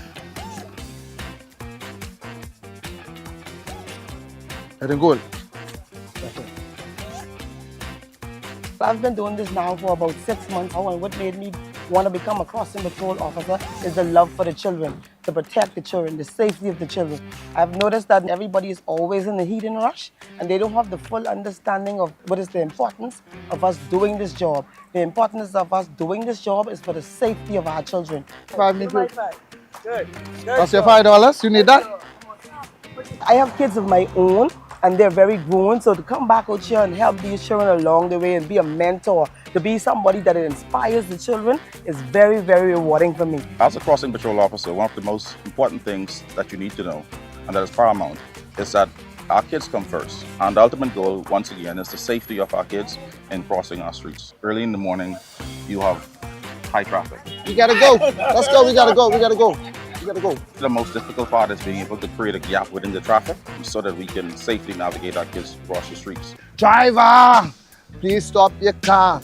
You're trying to see the kids cross from there and far. Driver, when you see this, then stop. Because if you don't stop, then your car could drop in a pothole. And like you say, see, I tell you slow down because the children got to get in the schoolyard. The F&M can't agree on anything except attacking everything started by the PLP. Now he's calling for a reset, but it's stop, review, and cancel again. New airports, school breakfast, upskill, the National Youth Guard, energy reforms. This crew would roll back progress. The FNM, not strong enough to lead us forward, but petty enough to drag us back. Scotiabank knows your first home is where you finally get to say, "This is me." It's where memories grow inch by inch. It's where hosting creates income and where your home can become a business. Or it's where little feet take their very first step into a future you've worked so hard to build. And we know how important it is to capture those special moments.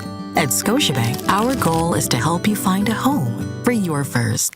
Welcome back to another episode of The Movement, your energy and transport briefing. Today, I'm stepping into the shoes of a crossing guard. Let's see how it goes. Hey, stop the car. Put the window down. Listen, there's two stop signs through this corner. One at the end of the corner and this. You gotta respect both. You hear me, sir? Let's go. Keep rolling. Don't let it happen again. Every day, crossing guards are up and on duty way before you even get up to start your day. And today, I'm going to spend the day with them, rested and double vested, to see what it takes to keep our kids and our streets safe. Let him go. I've been doing this now for about 6 months. And what made me want to become a crossing patrol officer is the love for the children, to protect the children, the safety of the children. I've noticed that everybody is always in the heat and rush, and they don't have the full understanding of what is the importance of us doing this job. The importance of us doing this job is for the safety of our children. Good. That's your $5. You need that? I have kids of my own, and they're very grown, so to come back out here and help these children along the way and be a mentor, to be somebody that inspires the children is very, very rewarding for me. As a crossing patrol officer, one of the most important things that you need to know, and that is paramount, is that our kids come first. And the ultimate goal, once again, is the safety of our kids in crossing our streets. Early in the morning, you have high traffic. We gotta go. Let's go. We gotta go. The most difficult part is being able to create a gap within the traffic so that we can safely navigate our kids across the streets. Driver, please stop your car. You're trying to see the kids cross from there and far. Driver, when you see this, then stop. Because if you don't stop, then your car could drop in a pothole. And like you say, see, I tell you slow down because the children got to get in the schoolyard. The F&M can't agree on anything except The thoughts, views, and comments expressed by the hosts, guests, and callers on Beyond the Headlines are not necessarily those of management, ownership, or production unit of the Verizon Media Group. Beyond the Headlines is a production of ILTV Studios and cannot be reproduced or represented in part or entirety without express written permission of the Verizon Media Group. Beyond the Headlines is the intellectual property of the Verizon Media Group. Copyright 2021.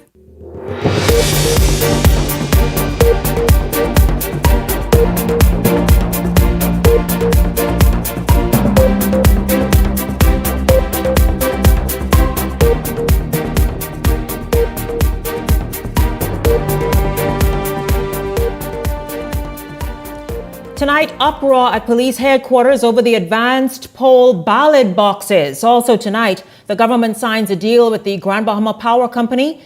And also coming up, Leslie Miller gets a $30 million debt wiped clean by this administration. And Turtle Grass fires all its Bahamian employees and says it's the government's fault. It's all straight ahead for you this evening. This is Beyond the Headlines. Good evening. I'm Shanique Miller. It's great to have you along this evening. We begin with breaking news developing right there on East Hill Street. Tonight, there are concerns regarding the general election. Officials from the Progressive Liberal Party, the Free National Movement, and the Coalition of Independents are protesting outside police headquarters. The protests are happening as a result of the removal of the ballot boxes destined for the Family Islands. Those ballot boxes were sent or was set to be removed from police headquarters and sent to the Parliamentary Registration Department. Now, these will be shipped to various Family Islands in the morning, or supposedly, well, some of those boxes, of course, will be, those boxes, in fact, all of them, will be active in the upcoming general election. And there is where the issue comes in. Linton Ritchie Jr. is live at police headquarters. Linton, good evening to you. What is happening right now? I know about less than an hour ago it was wild, but what's going on right now? Things seem to be a bit calm. Shanique, that's right. Well, things have definitely calmed down since the last hour. Of course, Eyewitness News got a tip from persons that the Free National Movement would be staging a demonstration outside of the police headquarters over the moving of the 2026 general election advance poll ballot boxes from the police headquarters to the Parliamentary Registration Department. Now, over an hour ago, there was complete and total chaos. We saw where the Commissioner of Police had to make her way out with her senior executive leadership team to completely gain control of the crowd as Free National Movement supporters crowded the front entrance of the police headquarters, where they made it clear that they need answers or they will wreak havoc, some of them said even. And then shortly after that, the Coalition of Independents showed up with their supporters. Now, following that, all the supporters stayed on the outside of the police headquarters gates, but the leader of the Coalition of Independents, Lincoln Beam, the Free National Movement chairman, Dr. Dwayne Sands, and the Progressive Liberal Party representatives went on the inside of the police headquarters to have a meeting with the Parliamentary Commissioner Harrison Thompson. Now, at this time, there was not much going on the outside. Of course, persons were just shouting and cheering for their party, noting that from their view, they will do whatever it takes to protect the democracy of our country. Then, shortly after, all parties emerged, and it was announced by the Free National Movement chairman, Dr. Dwayne Sands, that what was planned for the ballot boxes to be moved from the police headquarters to the Parliamentary Registration Department tonight will not happen. He made it very clear that all parties will be meeting with the Parliamentary Registration Department and their legal team at the PRD to decide the way forward for these ballot boxes. Now, just to be clear here, to sort things over, it was being alleged that the Family Island ballot boxes would be moved as they had to be packed away and sent off to the Family Island for count ahead of next week's general election. Well, they would be counted on the day of, my apologies. But since then, it was made clear that the ballot boxes would not be moved. Tensions have since calmed down, and all parties have made their way to the Parliamentary Registration Department to meet with officials. But of course, at this hour, as I mentioned, not much action here anymore at the police headquarters. It was complete chaos earlier. There were officers standing in the street directing traffic. We even saw where party supporters, tensions were going high between them all. They were near a brawl almost. We saw Eyewitness News witness that account, but that was quickly simmered down by authorities and party representatives. But Shanique, of course, as I mentioned, the boxes will no longer be moved tonight from the police headquarters over to PRD. Sending it back to you at the desk. Linton, thank you so much. If you can hear me, when will the boxes be removed? Because it's not that they cannot be removed. They must be removed. That's a part of the process. So any idea when this exercise will take place? You are correct, yes. So the boxes have to be moved. The Family Island boxes have to be moved from the police headquarters. When we posed that question to all party representatives, they were unable to provide us with an exact timeline of when the boxes will be moved. They simply made it clear that tonight, following their meeting, they expect to have more answers, as they described the process completely as a miscommunication. Now, of course, we saw where the government pushed back against those rumors from the Coalition of Independence and the Free National Movement. We spoke with the Director of Communication, Latre Raming, who made it clear that from their view, they communicated with everyone involved, all party stakeholders, that the boxes would be moved. But of course, like I said, to answer your question in the beginning, we have no clear timeline on when those boxes would be moved from the police headquarters to PRD to be sent to the Family Islands. Linton Ritchie Jr. on East Hill Street the night, just outside the police headquarters there on East Street, covering something that unfolded, I think, just around 6 until just a short while ago,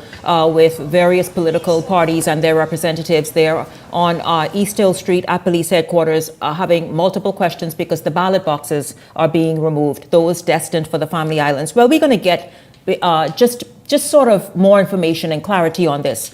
Joining me now is the former Parliamentary Registrar Commissioner, Sherlyn Hall. Are you there, Mr. Hall? Please get him on.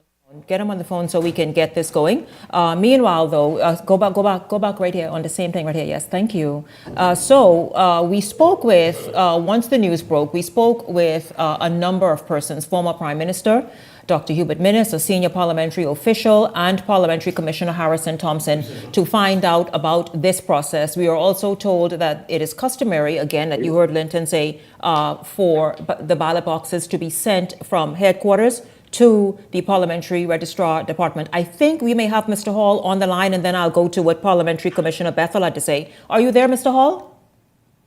I am here, yes. Good evening, sir. Thank you very much for joining me here on Beyond the Headlines. Thank you for giving us a few moments of your time. Mr. Hall, let's talk about this process. Is this something new that Harrison Thompson made up in this 2026 general election cycle, or is this something that is tradition? When you say new, to which? Pardon me, sir. The removal of ballot boxes that will be then shipped to the Family Islands as we understand it and are being told.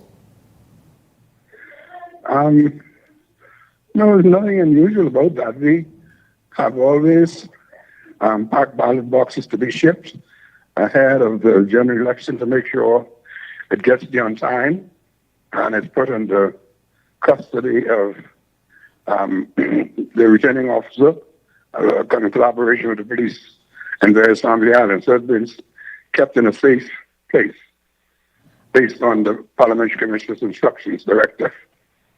And who was in charge of housing these various boxes on the various Family Islands to ensure no tampering, to ensure that Leslie, no, you walk in behind, you walk. Ensure that there's no tampering and to ensure that nothing happens, sir, in terms of people either meddling with the ballots, anything of the sort. Where is it? Well, I don't know if it's security reasons that you should say, however you can answer that, sir. Are they kept in a safe place that Bahamians can trust the process? Yes, I think all citizens could be aware. We could trust our police officers. We could trust our district administrators. And they collaborate, and it's kept in a safe place. The keys are protected. And none of our parliamentary commissioners had any issue with the safety of ballot boxes pending the opening of the poll on election day. So that issue never arisen. Now, Mr. Hall, I want to ask you this, sir. How long has this been happening? Just how long is this removal from the police headquarters, as we are accustomed to hearing, then taken to the Parliamentary Registration Department, and in this instance that was initially planned, tomorrow morning at some point, ship them to the various Family Islands or fly them, whatever it is. How long was this taking place? I think ever since we've been doing elections, and it's madam. It's nothing unusual. I think people are making a mountain of a mole, really. The parliamentary commission has that authority under the Parliamentary Elections Act, and we collaborate with the police and the district administrators, who is really the returning officers. And if the boxes are kept safe, I don't think there's no need to raise no alarm. I think we always try to hide. I know the election is silly season, but I don't think the people should blow this thing out of proportion. The boxes are safe, and Mr. Thompson is in this right with Parliamentary Commissioner to pack the boxes and send them there in advance. And I want to ask you this one question. This is something you yourself would have done when you were Parliamentary Commissioner? Oh yeah. We did that for the 2017 election. We did that for the referendum we had in 2002 and 2016. So it's a customary traditional thing. And the Parliamentary Commission has control on the Parliamentary Elections Act. It's safe, and we are responsible officers, and we want to see democracy thrive, and we will do nothing to harm the reputation of the Bahamas. We have heard former Prime Minister Hubert Ingraham say elections in the Bahamas cannot be stolen. We have heard former Prime Minister Hubert Minnis just last week say elections in the Bahamas cannot be stolen. I want to ask a former Parliamentary Commissioner, Sherlyn Hall, who has sat in the chair for years and managed general elections and various other kinds of elections, referendum, the rest of it. Can elections be stolen? Can this be tampered? Can a party be robbed of the natural outcome of the Bahamian people by tampering by another party or the government in power of the day? Well, I think both of the former both of the former prime ministers are correct. Former Prime Minister Hubert Ingraham is correct, and former Prime Minister Curry is correct, and former Prime Minister Mr. Minnis is correct. There are too many checks and balances, and the boxes are well kept, and no one could sneak no election. That's a figment of the imagination, really. And I think people who push that agenda are just trying to be mischief makers. Mr. Hall, before we wrap up, what do you want to say to the Bahamian people tonight? Because, just and understandably, people can have a lot of questions, a lot of confusion, because after all, you are hearing from officials, people who've sat in government and perhaps in government now about their concerns about the integrity of this vote come May 12th, and even the advanced election of last week. What do you want to tell the Bahamian people tonight? Keep calm, rest assured. You have to trust our officials, you have to trust the police, you have to trust the Parliamentary Commissioner. We all love this country called the Commonwealth Bahamas. I think the people who are pushing that negative vibe agenda, I think they're spoiling the good reputation of the Bahamas. I understand we have international observers here, OAS, Commonwealth, and Great Britain and the U.S. I think we have to behave ourselves properly to make sure we maintain the good reputation of Bahamas. And I don't think there's nothing untoward. And I think come after the poll is closed and May 12th, we'll all be very proud of how we conduct ourselves. There's nothing to be, I would not say nothing or nothing adverse or negative to tarnish the reputation of Bahamas. And I think any God-fearing Bahamian should do likewise to make sure promote the goodwill of this country. Former Parliamentary Commissioner Sherlyn Hall speaking with Eyewitness News on the integrity of this election, the custom that is to remove ballot boxes to be shipped to the Family Islands, the fact that he says there would be no tampering on whichever island they land to, because they are then presented in the custody of the local government officials, the island administrator, and the Royal Bahamas Police Force on each of those family islands that the boxes would be sent to. Now, when would these boxes be now sent to the family islands? Well, we'll see. According to Linton, who joined me live a few moments ago, a meeting is now taking place at the Parliamentary Registration Department where Harrison Thompson is meeting with the various party officials. Beyond the Headlines will stay on top of this, as well as Eyewitness News. We are going to stay on top of this so that you get the story. and you make up your mind. But we want to be responsible in reporting it to you so that you understand exactly what it is. Sherlin Hall, you heard a moment ago what he said to us here, and Harrison Thompson said something similar. If we get to that when we come back, if not, we will continue to move because we have a full tight show ahead. But we will discuss this when we come back after the break. This is Beyond the Headlines. Don't go anywhere. We are back right after this.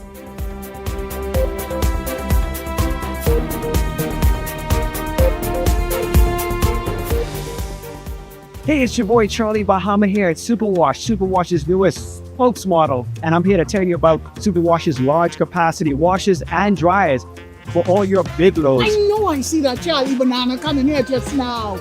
Uh-oh, luckily it's also big enough for me to hide it. I thought he was right over here where these large capacity washer and dryers is. They're big enough now to handle your big loads, you know. Yeah, like your comfort on your blanket. But just look at us. Somebody forget to turn on the dryer. Oh, stop! Help! You hear something? Yeah, that's the sound of clean. Superwash washes you, presses you, and entertains you 24/7.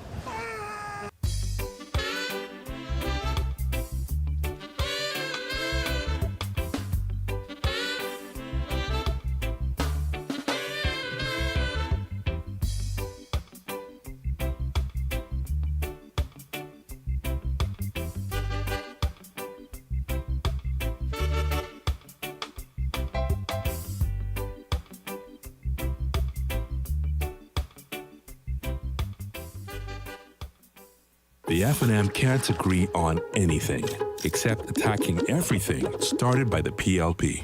Now he's calling for a reset, but it's stop, review, and cancel again. New airports, school breakfast, upskill, the National Youth Guard, energy reforms. This crew would roll back progress. The FNM, not strong enough to lead us forward, but petty enough to drag us back.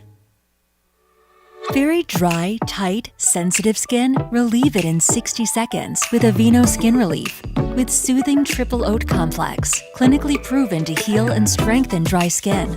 Aveeno, your skin stronger. Don't let diarrhea steal your sunshine. Imodium Multi-Symptom Relief gets to work fast in just 1 hour, offering our most complete relief from diarrhea, bloating, gas, and cramps. So you can get diarrhea off your mind. Imodium. Calm the chaos of diarrhea. We're expanding opportunities by investing in our people. Opportunities like Upskill Bahamas. We created our first national apprenticeship program. We're promoting Bahamian ownership in tourism. We're supporting Bahamian athletes. Our first National Youth Guard. We're building new roads and airports across the Family Island. The world will keep changing, but so will we. And we're just getting started. Go online to read our blueprint for progress. Hey, it's your boy Charlie Bahama here at Superwash, Superwash's newest spokesmodel, and I'm here to tell you about Superwash's large capacity washers and dryers for all your big loads. I know I see that Charlie Banana coming here just now. Uh-oh, luckily it's also big enough for me to hide it. I thought he was right over here where these large capacity washer and dryers is. They're big enough now to handle your big loads, you know. Yeah, like your comfort on your blanket. But just look at us. Somebody forget to turn on the dryer. Oh, stop! Help! You hear something? Yeah, that's the sound of clean. Superwash washes you, presses you, and entertains you 24/7.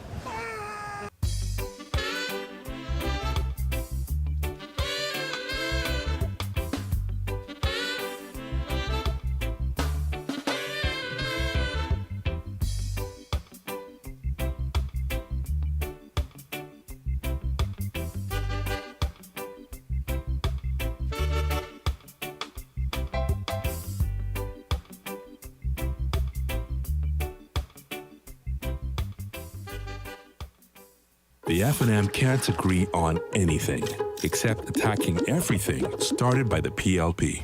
Now he's calling for a reset, but it's stop, review, and cancel again. New airports, school breakfast,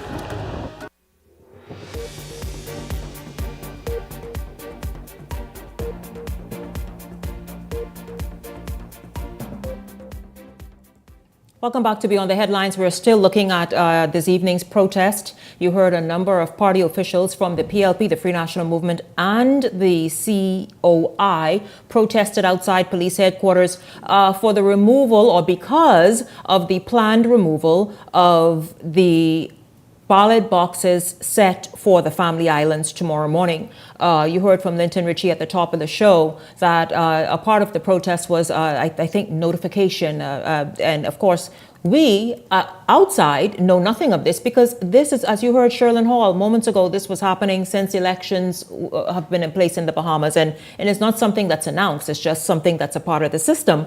And the system is supposed to smoothly do what it does. But we also spoke with the sitting parliamentary commissioner, Harrison Thompson, to find out about this process. Here's what he told us. The advance poll, you have to pack the ballots for the Family Islands, and the advance poll needs to go in the ballot box for the Family Islands. You're not moving the New Providence ballot boxes. We're staying at the police headquarters for now until the election. But the Family Island boxes will be moved so that we could continue to pack the Family Island boxes to go to the Family Islands. When will they be shipped out? They start to be shipped out tomorrow, God willing.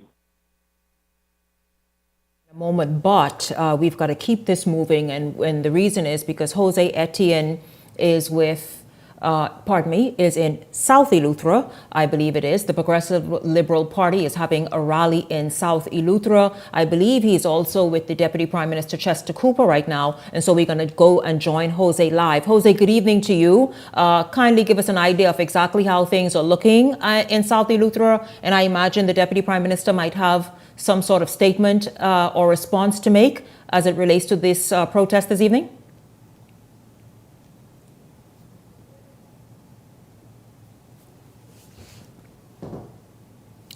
Okay, well, we'll get to him. Just let me know, guys. Meanwhile, let me bring the panel in. Ellington Ferguson, Leslie Miller, and Howard Johnson. Good evening, gentlemen. Great to have you all here. Welcome to the show.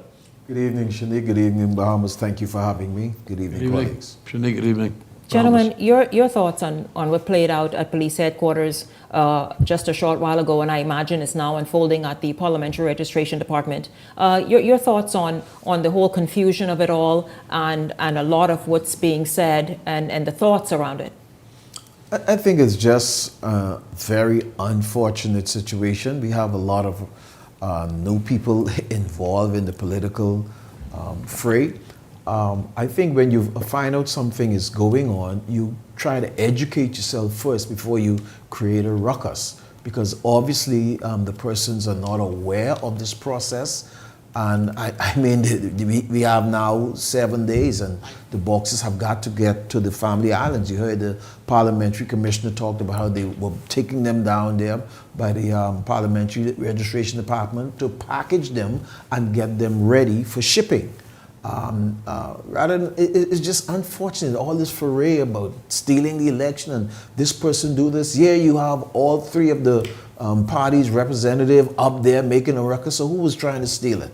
Was it the PLP? Is it the FNM? Is it the COI?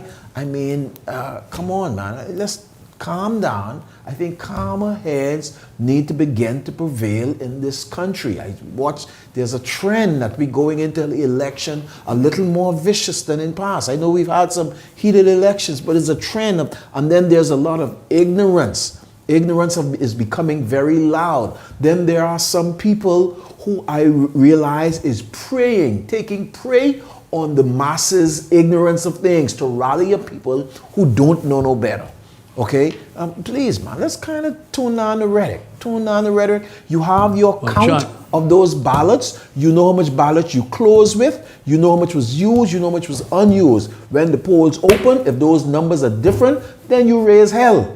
Why we have more ballots, used ballots, than when we closed during the advance poll? Why we have this additional amount of ballots? Then that's when you raise hell. And so it's just disappointing. Thank you, Ellington. Leslie, put a pin right there. We do have Jose now, who's ready from South Eleuthera. Jose, good evening to you. Welcome to the show. Bring us in. What's happening there in South Eleuthera? Well, Shanique, I'm here live in Central and South Eleuthera at the Longley Newberry Park in Savannah Sound, to be exact, where the governing Progressive Liberal Party is having its Choose Progress rally here in Eleuthera. It comes as the governing PLP is relentlessly and aggressively taking on this island-hopping campaign, bringing its message to voters across the island, across the country. And so here in Eleuthera, I wouldn't be surprised, Shanique, if there are individuals who came from North Eleuthera to be here in Central Eleuthera, to be with party supporters, to be with the party's base, as they look to hear from party leader, party deputy leader, and the party's members of parliament for the area as they make their case. Of course, we do know in North Eleuthera, the incumbent member of parliament there is Sylvanus Petty. He's looking to be re-elected. We obviously know the member of parliament for Central and South Eleuthera, where we are now, is Clay Sweeting. He's also a cabinet minister, making some inroads as it relates to infrastructural development and family island development. Of course, he's obviously looking to be re-elected. And so, Shanique, lots of momentum. As a matter of fact, Shanique, before I even transition, I'm going to get out of the way just so you can see for yourself, Shanique. Earlier, it was pretty much empty, but now we're seeing lots of crowd, lots of individuals here, lots of party supporters here. Again, I'm sure some of these individuals from North Eleuthera, a lot of them from neighboring settlements, Tarpon Bay, Governor's Harbour, etc. And they're here for the party's rally, talking about Choose Progress, right? And so, Shanique, I'm not going to go any further. I'm going to bring with me the Deputy Prime Minister, Chester Cooper, the Member of Parliament, incumbent Member of Parliament for the Exumas and Ragged Island. DPM, we are here live in Eleuthera. I'm sure you could sense the excitement. There's an avalanche of excitement here. You're going to be taking the podium in a moment, making your case to voters here, but what is the message, or a simple question, what is the message going to be that you're going to relate to voters here? Firstly, it's good to be here in Central and South Eleuthera. A few weeks ago, we were up north. Tonight, this is going to be an exciting opportunity to share our track record of progress. To talk about the Member of Parliament, Clay Sweeting, who's fighting for his constituents, and really to lay out the plan for the future, to celebrate the projects from north all the way to south, the airport development, the expansion of tourism, the investment of more than $2 billion into the economy here through foreign direct investments, and in infrastructure. Clay is the minister responsible for works and family island affairs. He loved this community, he believed in results, and tonight we're going to talk about real representation and real results. I believe they have a quality Member of Parliament here in Central and South Eleuthera, and tonight we're going to tell our own story. Thank you. You just heard from the Deputy Prime Minister, Chester Cooper, who's again going to be mounting the podium at some point to talk about the progress that he believes the PLP has been able to achieve here in Central and South Eleuthera. And so, Shanique, we're on the grounds. Of course, like I said, if you look around, there's lots of excitement. You can hear that I'm competing with the music as things are ramping up. Again, an avalanche of excitement. And so, Shanique, we're going to send it back to you. And whatever else happens from here, we're going to be providing continuous updates on our digital platforms so that those tuned in will be able to see what's being said, will be able to hear what's being said, and will be able to see what's being done here in Savannah Sound at the Longley Newberry Park here in Central Eleuthera. For now, I'm Jose Etienne, sending it back to you, Shanique, at the desk. Jose, thank you so much. That is Jose Etienne in Central and South Eleuthera for PLP rally that's happening right now. Well, we're going to get into, Leslie, you were about to share your thoughts, and when we can bring in guys, Howard Johnson, we can do that. Leslie, you were about to jump in. You were a veteran politician here. You are a veteran politician here. You've been through this election process. Do you know of this sort of process where the ballot boxes are moved from, especially those for the Family Islands, moved from the police headquarters, taken obviously into the custody of the Parliamentary Registration Department, and then shipped off to the Family Islands? You know, I can't begin to express my bitter disappointment at what is taking place by grown men and women who have been in Parliament before and who were in Parliament prior to the elections being held next week, Tuesday. It bothers me that they're trying to cast these aspersions on the ballot, on an election that we hold so near. You know, when I look back to 1987 election, when I was first elected for the good people of Blue Hills, these matters never rise. In 92, when Mr. Ingram, God bless him, took over the F&M and carried them to victory in 92, these situations never rose.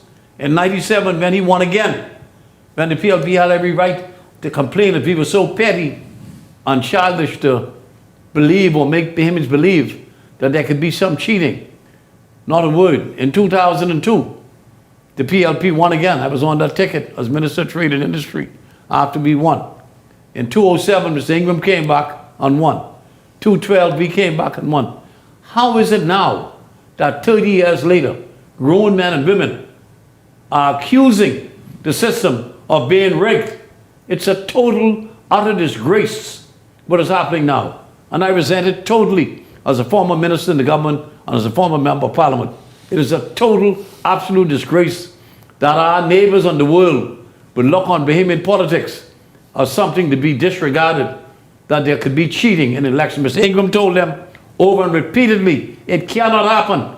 Every election we had, the ballot boxes would go from island to island. It's either kept by the top police force or stationed in those islands, by the chief commission officer in those islands.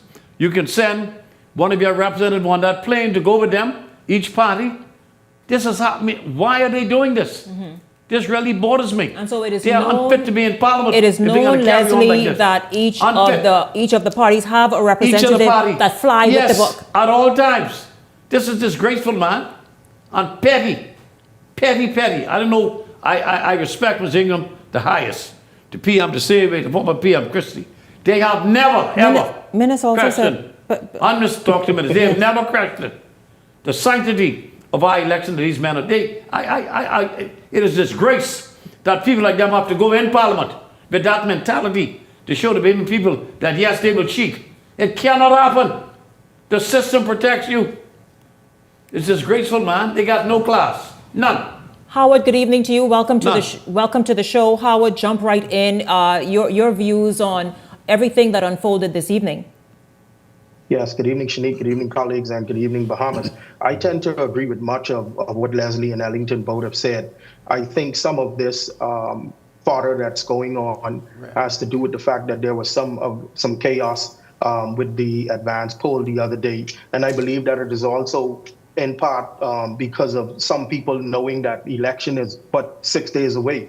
We're down to the final stretch, and people's reputations are on the line. People's expectations of contracts and livelihoods and all of these things are on the line. And those things make people do some crazy things sometimes. However, I tend to agree with what Leslie said. I mean, from time immemorial, we've had a system.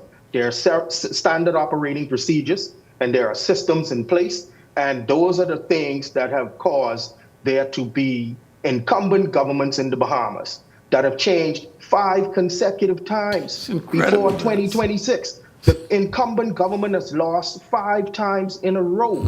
And so if that were not the case, if the elections weren't safe, and that were not the case, then we would not have had 5 changes in governments in a row in the country.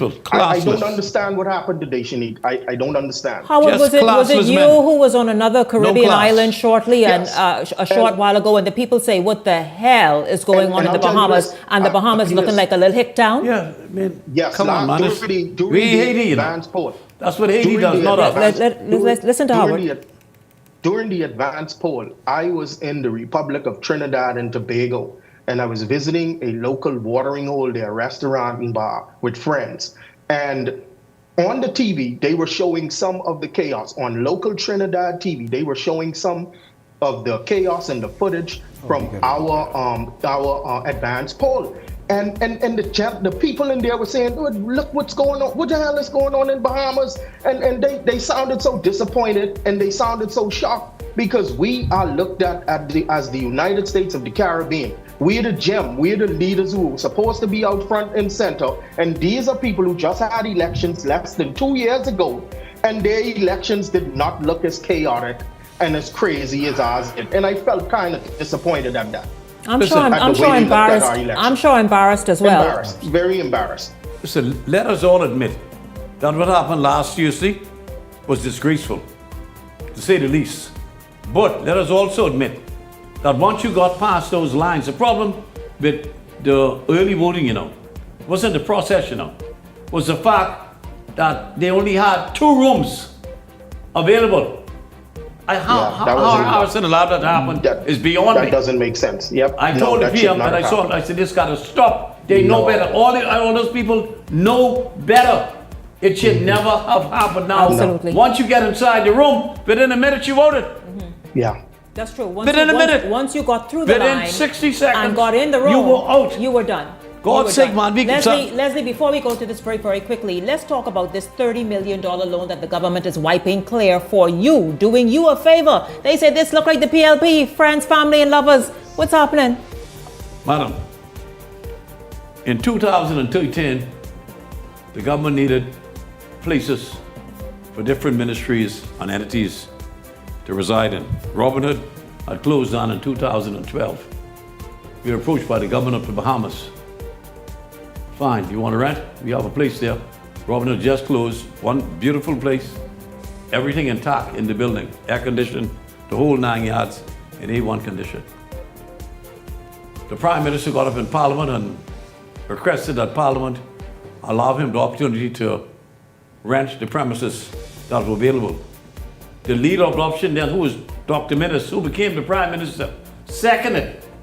It passed the House, first time in the history of the country, that you had to have approval, because I was a sitting member of the House, not a member of Cabinet, and it was passed. We started to do the work. Summervin's investment put in about $250,000 to start the renovation at Robert. I can show you tomorrow if you like. On the northwestern side of the building, all the offices are there, almost complete. When the FNM came to power, the Prime Minister assured us that he would go ahead and complete the job and get it done. However, his Minister of Finance refused to see us. So I'm not going to see her. We're not going to have any discussion on it. In 5 years, we never had a discussion on it. But they never canceled the leases. They then went to their consultants in London, who every governor in the Bahamas in the last 60 years went for them for international advice on matters that they figure was a little bigger than what we have in the Bahamas. They went to them. And the consultants told them, why would you send us such a request when the leases went through the halls of Parliament? What body in the country is more higher than Parliament itself? They say you must honor the leases or negate the leases, but pay for the time that you've already wasted, get it over with. Now, that was year 3. They did nothing. Nothing at all. They lost the election, the PLP came in. First year, nothing. Just a repeat. You know, I'm not going to take any responsibility for something that was not my doing. We gave you a lease, you accepted lease, it went through Parliament, end of story. Remember, a minister, the government leases building out for the post office. His went through with no problem. One white, one black. You know, and I don't. You know, so how it ended up? Unless I misunderstood, how it ended up that you have a $30 million debt? We got a loan from the Bank of the Bahamas. In fact, the Bank of the Bahamas, the loan situation was so chaotic back then that the central bank was going to close them down. We went and showed them that they overcharged us on our loan by $3.2 million, which they accepted, that they were wrong in doing so. And the interest rate is what brought it to that. We borrowed some $12 million to begin with. And the interest just keep climbing and climbing. Don't forget, that was 13 years. Yeah. This is nearly 15 years ago. Exactly. Okay, and now we're hoping that before the end of the week, this thing can be finished with. I can get on with my life with my family after 13 years of going left and right and get it over with. So we look forward to this thing. I'm coming to end very short. The advance poll,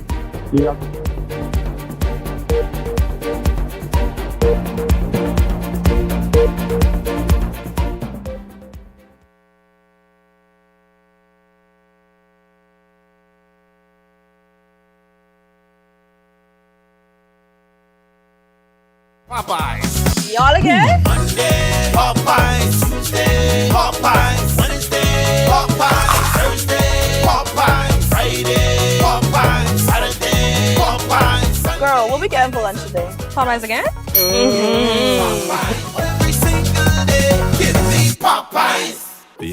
FNM can't agree on anything except attacking everything started by the PLP. Now he's calling for a reset, but it's stop, review, and cancel again. New airports, school breakfast, upskill, the National Youth Guard, energy reforms. This crew would roll back progress. The FNM, not strong enough to lead us forward, but petty enough to drag us back.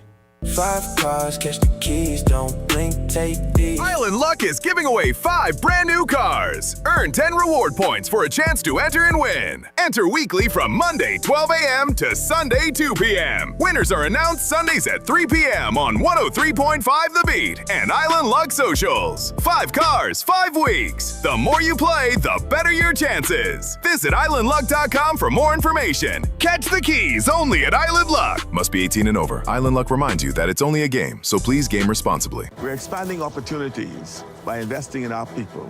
Opportunities like Upskill Bahamas. We created our first national apprenticeship program. We're promoting Bahamian ownership in tourism. We're supporting Bahamian athletes. Our first National Youth Guard. We're building new roads and airports across the Family Island. The world will keep changing, but so will we. And we're just getting started. Go online to read our blueprint for progress. So you want a space. But not just any space. You need something with a little more potential. So how about 1,000 square feet of room to play with? Superb audio and video production capability, digital LED wall, full lighting grid, and about 124 seats to accommodate a full studio audience with so many other features. Make us your home for your next concert, conference, and so much more. Honestly, the possibilities are endless. Here at ILTV Studios, we'd love to bring your next event to life. So what do you say? Do you want our space?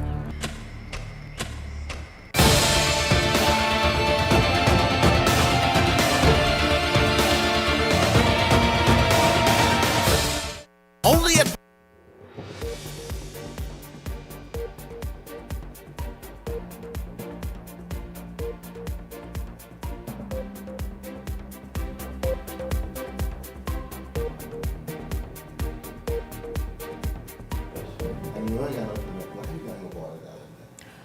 So of course, you all in this segment, we were to focus on the matter of turtle grass and of course the Integra Group in Exuma in Samsung Key and what's happening there. You all saw the headlines. I think it was yesterday where the turtle grass. Bring Howard in, please, you all, and you could bring up everybody on the screen because what we are waiting for right now. I just got word from my team in production that there is a protest now unfolding at the Parliamentary Registration Department. And so we are waiting to go live or get the first images happening there right now. Of course, you all know that protest is to do with the removal of, and removal maybe is the wrong word. However, so removing or transferring transporting that. That's why it's good to have a smart panel, eh? So transporting of the ballot boxes that are set to be flown to each family island that were used in the advance poll. Those ballot boxes will be sent to the various family islands where they're already assigned for election day. That has been stopped. It's been stopped since earlier this evening at police headquarters. So right now, those boxes are still at police headquarters.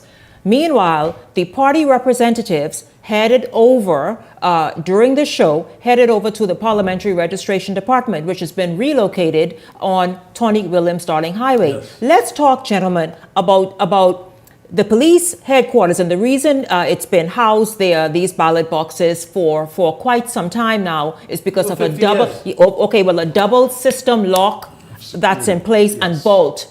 Well, that very vault is now installed and in a double system where you need more than one person to even figure they're unlocking it and tamper it. Well, you can't tamper with it. It's a vault. However, it is to my understanding, and it's been reported since the by-election of last year, that also is in place at the Parliamentary Registration Department, which is where the transfer would have happened for shipping to the various family islands. Gentlemen, until we could get some images up and get some people and get some idea of what's happening at the Parliamentary Registration Department, your thoughts on the steps to I guess obviously bring a bit of modern and structure, additional structure to the Parliamentary Registration Department by its new location and headquarters, and then again just how this 2026 election season is unfolding with all of the accusations and the claims and the spotlight on fraud and all the rest of it. Your thoughts? Shanique, first of all, I think there need to be some sort of an educational process where we look at these persons that are going to be involved in this, candidates, their generals, and whoever else is working with them, persons that are going to be in the polls. We've got to make sure that these persons are clear and that they understand this whole process. And of course, candidates, you have a great responsibility. Parties, you have a great responsibility to ensure that your people are properly trained. But my thing, Shanique, I think there is a set of people that are hell-bent on creating pandemonium, on creating chaos. Because they know they're going to lose. See, because what they do, they use these things to rally up their people against the system unnecessarily. Because these are processes, it's easy to find out. If you don't know the process, ask a question. I think there needs to be a wider education so you could limit what our leaders or somebody in charge can feed to somebody who else or to a number of persons who is ignorant of the process and cause chaos. But why is it that we trusted the process since independence? You know what it is to trust the process when things weren't even as modernized and maybe when there were even more mistakes being made, to trust it then and have real questions and protests and scrutiny and all that. And mind you, those things have their place. Let's not be silly. But to have this play out now in 2026? It works for someone's benefit. But yet you all tell me you can't use the term jackasses for things like this. And that's exactly what it is. Yeah, you got to call it for what it is. It's unfortunate. Shanique, Go ahead, Howard. Everybody knows what's going on. Every party has their agents and their representatives that are part of the process. Now, the only way I could see a protest of this magnitude developing is if certain agents and representatives from certain political organizations were not informed what was going on and others were. That's the only way I could see this happening. Now, we're going to find out what's going on really and truly, but I can't see this happening unless some were informed and some were not. No, they were all. With the greatest respect, everyone is informed at the same time. Those who are protesting just want to be a nuisance. They know they're going to lose, so they want to set the stage. This is what happened. This is why we lose. And if you do it in the Family Islands, they'll do it in Nassau. That's what it is. It's a gimmick. And it's time the gimmick stop, man. This is a real country we have called the Bahamas, you know. This is not some part of Haiti where you can pull those tricks. This is the Bahamas. Show us more respect, man. For God's sake, show us more respect as a people. We're better than this. Yeah, we have to do better. Don't call them jackasses. Get real. I thank you all. I thank you all very much. I thank you, Ellington Ferguson. I thank you, Leslie Miller. We were waiting to see, Janelle, do we have anything coming in as yet from Tonic Williams Starling Highway? If we do, we can just quickly get that in. But I thank you all very much for being here. I thank you, Ellington Ferguson, Leslie Miller. I thank you, Howard Turtlegrass. I know they short me 10 minutes. I'm not sure why I'm being told to wrap up right now. 10 minutes, y'all short me. 10 minutes. Yeah. And so that's robbery right there. That's right. That's robbery. That's robbery. I shall protest. I tell you that. I shall protest. Howard Johnson.